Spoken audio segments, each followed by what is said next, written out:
Welcome. I'm glad that you're joining back with us. We're going to continue with our reading of Kitchen Table Wisdom. We will be reading a story called Seeing Around the Corner. My given name is Rachel. I was named after my mother's mother. For the first 50 years of my life, I was called by another name, Noami, which is my middle name. When I was in my middle 40s, my mother, who was at that time almost 85, elected to have coronary bypass surgery. The surgery was extremely difficult and only partly successful.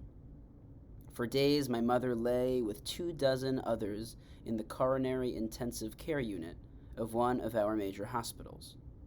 For the first week, she was unconscious, peering over the edge of life, breathed by a ventilator. I was awed at the brutality of the surgery and the capacity of the body, even in great age, to endure such a major intervention. When she finally regained consciousness, she was profoundly disoriented and often did not know who I, her only child, was. The nurses were reassuring. "We see this sort of thing often," they told me. They called it intensive care psychosis and explained that in this environment of beeping machines and constant artificial light, elderly people with no familiar cues often go adrift. Nonetheless, I was concerned. Not only did Mom not know me, but she was hallucinating, seeing things crawling on her bed and feeling water run down her back. Although she did not seem to know my name, she spoke to me often and at length, mostly of the past, about her own mother, who died before I was born and who was regarded as a saint by all who knew her. She spoke of the many acts of kindness which her mother had done without even realizing she was being kind. Chesed, my mother, using a Hebrew word which roughly translates as loving kindness. The shelter offered to those who had none, the encouragement and financial support which helped others, often strangers, to win their dreams. She spoke of her mother's humility and great learning, and of the poverty and difficult life in Russia, which she remembered as a child. She recalled the abuses and hatreds that the family experienced, to which many others had responded with anger, and her mother only with compassion. Days went by, and my mother slowly improved physically, although her mental state continued to be uncertain. The nurses began correcting her when she mistook them for people from her past, insisting that the birds she saw flying and singing in the room were not there. They encouraged me to correct her as well, telling me this was the only way she might return to what was real. I remember one visit shortly before she left the intensive care unit. I greeted her, asking if she knew who I was. "Yes," she said with warmth. "You are my beloved child." Comforted, I turned to sit on the only chair in her room, but she stopped me. "Don't sit there." Doubtfully, I looked at the chair again. "But why not?" "Rachel is sitting there," she said. I turned back to my mother. It was obvious that she saw quite clearly something I could not see. Despite the frown of the special nurse who was adjusting my mother's IV, I went into the hall, brought back another chair, and sat down on it. My mother looked at me and the empty chair next to me with great tenderness. Calling me by my given name for the first time, she introduced me to her visitor. "Rachel," she said. "This is Rachel." My mother began to tell her mother, Rachel, about my childhood and her pride in the person I had become. Her experience of Rachel's presence was so convincing that I found myself wondering why I could not see her. It was more than a little unnerving and very moving. Periodically, she would appear to listen, and then she would tell me of my grandmother's reactions to what she had told her. They spoke of people I had never met in the familiar way of gossip. My great-grandfather David and his brothers, My great-grand uncles, who were handsome men and great horsemen. Devils, said my mother, laughing and nodding her head to the empty chair. She explained to her mother why she had given me her name, her hope for my kindness of heart, and apologized for my father, who had insisted on calling me by my middle name, which had come from his side of our family.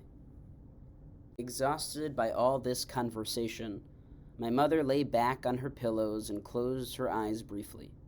When she opened them again, she smiled at me and the empty chair. "I'm so glad you are both here now," she said. "One of you will take me home." Then she closed her eyes again and drifted off to sleep. It was my grandmother who took her home. This experience, disturbing as it was for me at the time, seemed deeply comforting to my mother and became something I revisited again and again after she died. I had survived many years of chronic illness and physical limitation. I had been one of the few women in my class at medical school in the 50s, one of the few women on the faculty at the Stanford Medical School in the 60s. I was expert at dealing with limitations and challenges of various sorts. I had not succeeded through loving kindness. Over a period of time, I came to realize that despite my successes, I had perhaps lost something of importance. When I turned 50, I began asking people to call me Rachel, my real name. So this is a story about getting in touch with who we want to be, thinking about ourselves and our destiny, and what we hope for ourselves. We learn in this story that it's never too late. For our author, Dr. Rachel Naomi Remen, she has this poignant experience with her mother, who is in the hospital, and probably the most profound moment is towards the end of the story, as she recalls in her mother's imagination being in conversation with her grandmother and her in the same room. We didn't know this before. I didn't know this about our author. I knew that she had two first names, Rachel and Naomi. I didn't know if she went by one or both, but we end up learning that for most of her life, for the first 50 years of her life, she went by Naomi. And then it was only after this moment, and then after turning 50, that she then decided that she asked people to call her Rachel. I think it's really telling because for each of us, our names speak of our identities. Who we're named for, each of us perhaps has a name that we know we're named for. Perhaps a grandparent or uncle, an aunt, a cousin, maybe someone that is very close and near and dear to our parents who named us. And our parents, in giving us names, giving us first names, set for us a hope for who we will be in this world. And so for Rachel, for our author, Dr. Remen, who now goes by Rachel, it was this moment, as unsettling as it was to experience her mother in a kind of hallucinatory state, where she was able to clarify what she wanted to be. What she was able to clarify for herself is that she wanted to continue to live her life with loving kindness. She uses the Hebrew term chesed, that some of us may be familiar with, to act in ways of loving kindness just like her mother's mother, her grandmother. We learn just a little bit about Dr. Remen in this story, about the hard work, the pain that she had gone through physically, but then also in kind of expanding and creating her career, and going to medical school and working at Stanford, and realizing that in this kind of second stage or later stage in her life, she wanted to live one that was grounded in loving kindness. I think that is such a beautiful lesson for us at all stages of our lives, that if we want to perhaps think about changing a perspective in our life, perhaps, let me say this a little bit better. We spent maybe many years trying to accomplish things, to set things up, to feel a sense of accomplishment, that we were somewhere, that we had status. People knew us for what we did. But perhaps there's also an equal importance, or perhaps even greater importance, that we're learning here in this story about living your life in loving kindness.